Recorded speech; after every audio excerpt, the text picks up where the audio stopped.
Sometime around the 9th century, in the highlands of Ethiopia, a goatherd named Kaldi notices his goats are acting strange.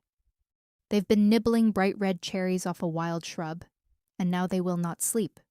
They're practically dancing. Kaldi tries the cherries himself and discovers the same restless energy. So naturally, he brings them to the local monks. The monks declare the berries the work of the devil and throw them into the fire, at which point the roasting beans release a smell so wonderful, they fish them back out, grind them, and brew the first cup. Probably. That last part is legend, but the plant was real, and it was about to do something no drink had done before, change how human beings think, talk, and organize, and alarm every government that tried to stop it. This is the history of coffee.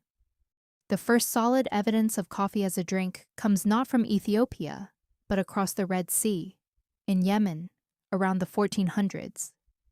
And the people brewing it are Sufi mystics. They drink kawa to stay awake and focus through long nights of prayer and chanting. Coffee's first job, in other words, wasn't the morning commute. It was devotion. Word spreads through the mosques, and demand explodes. The Yemeni port of Mocha becomes the center of the coffee world, a name we still slap on the drink today. And here's the first sign of how valuable this bean had become. You could buy all the coffee you wanted, but the beans left the country roasted or boiled, never able to sprout. Coffee was a monopoly, and Yemen meant to keep it. As coffee spread, it did something subtle and powerful.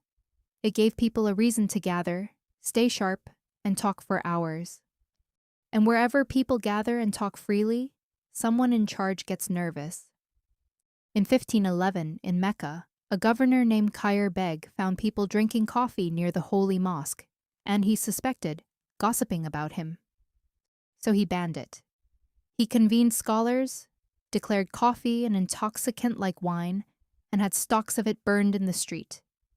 It lasted barely a few months. The higher authorities in Cairo loved their coffee, overruled him, and lifted the ban. Khair Beg's career did not recover. It was the first time a ruler tried to ban coffee. It would be very far from the last. By the 1550s, coffee reaches the beating heart of the Ottoman Empire, Constantinople. And there, it gets its own building, the coffee house. These places are something genuinely new, not a tavern, not a temple.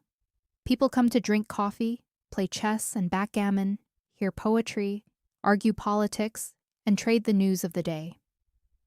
The Ottomans had a nickname for them, schools of the wise.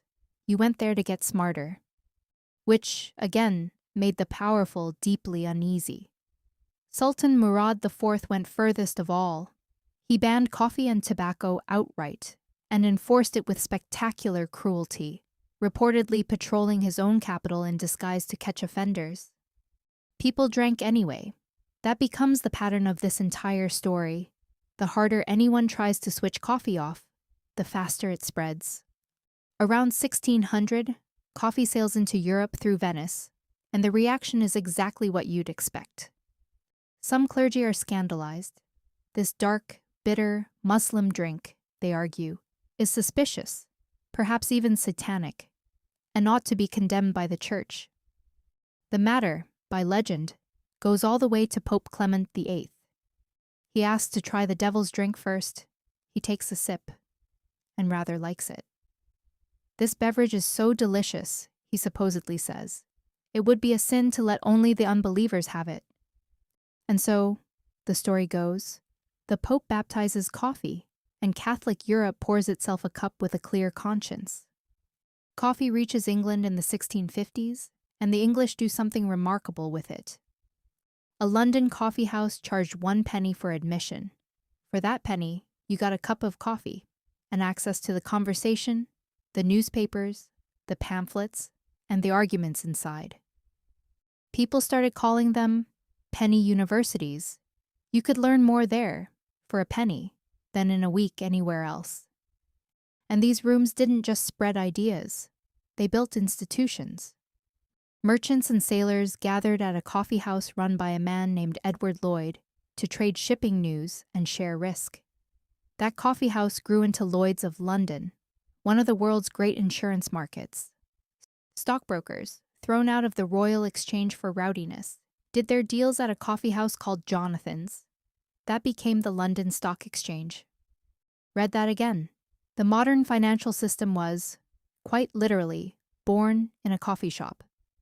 In 1675, King Charles II decided these coffee houses were nests of sedition and issued a proclamation to shut them all down. The backlash was so immediate and so furious that he reversed himself in about 11 days. You could ban a lot of things in 17th century England. You could not, it turned out, take away the coffee. But remember, all of this still depended on beans that only grew in one part of the world, guarded by people determined to keep their monopoly. So the rest of the world simply stole it.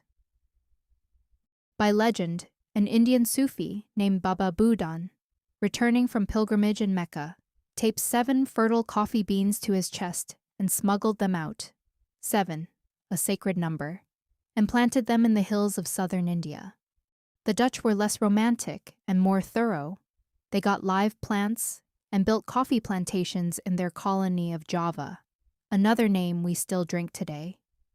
The Dutch even gifted a single coffee plant to the King of France, where it sat, pampered, in a royal greenhouse in Paris. And from that one plant comes the most dramatic coffee journey of all. A French naval officer, Gabriel de Clieu, was determined to bring coffee to the Caribbean. He obtained a seedling from that royal greenhouse and boarded a ship for Martinique. The voyage was a disaster. Pirates, a storm, and a dead calm that left the ship out of water. Rationing began. And de Clieu, by his own account, shared his tiny daily ration of drinking water with the coffee plant, keeping it alive across the entire Atlantic. That one seedling survived, took root in Martinique, and within 50 years had multiplied into millions of trees across the Americas. And here the story turns dark, and we have to tell it honestly. That explosion of New World coffee was built on the backs of enslaved people. On the island of Saint-Domingue, today's Haiti, brutal coffee and sugar plantations made France staggeringly rich, while working enslaved Africans to death. By the 1780s, that single colony produced around half the world's coffee.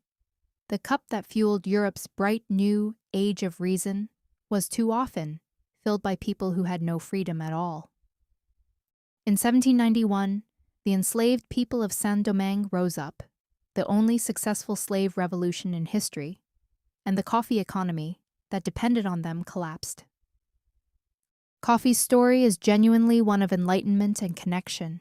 It is also one of conquest and bondage. Both are true, and the drink in your cup carries both. Coffee production simply moved on, above all to Brazil, which, the legend goes, got its first seeds when an envoy charmed them out of a governor's wife, hidden in a farewell bouquet. Brazil's plantations, also worked by enslaved people well into the 1880s, made coffee cheap and abundant for the first time in history. And so the prayer drink of Yemeni mystics became the everyday fuel of the entire planet. Today, the world drinks well over 2 billion cups a day. Look back across the whole story and one thing stands out. Coffee never really just woke people up. It gave them a room, a reason to sit together, sharpen their minds, and talk. That's what built universities and stock exchanges and revolutions. And that, exactly, is what every nervous ruler kept trying, and failing, to shut down. You can ban a drink.